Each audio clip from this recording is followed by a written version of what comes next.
আসসালামু আলাইকুম রহমতুল্লাহ বারকাত। 31st night এটি মুসলমানদের জন্য হারাম। এটা সম্পূর্ণ অগ্নিপূজকদের এবং দেবতা পূজারীদের কালচার। এই জন্য কোনো মুসলমান 31st নামক এই রাত্রিতে ইহুদিদের অনুসরণ করে তা পালন করতে পারে না। এই জন্য আমরা বিশ্বাস করি কোনো এক রাত্রিতে আনন্দ করে কাটালে সারা বছর আনন্দ করা যাবে, এটা আমরা বিশ্বাস করি না। কারণ আমরা বিশ্বাস করি যে আমাদের আল্লাহ আমাদেরকে সবসময় তার নিয়ামত দিয়ে আমাদেরকে সবসময় তার রহমত ও নিয়ামত আমাদের সাথে আছে। আমরা মুসলিম, একমাত্র মালিক আমাদের আল্লাহ। এই জন্য এই জানুসের বান্দা আমরা নয়।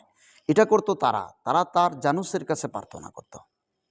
তারা জানুসের শুকরিয়া আদায় করতো যে তুমি আমাদেরকে সারা বছর ভালো রেখেছিলে, আগামী বছরও তুমি আমাদেরকে ভালো রাখবে।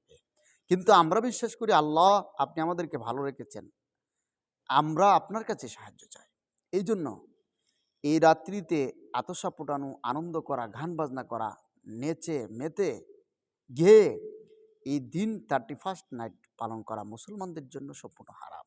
এই জন্য আমার সমস্ত বন্ধুদেরকে বলবো, আল্লাহ আমাদেরকে ভালো রেখেছেন এই চিন্তা করুন, আল্লাহর শুকরিয়া আদায় করুন এবং এই গুনাহের কাজ 31st নাইট বর্জন করুন। আল্লাহ আমাদেরকে তৌফিক দান করুন।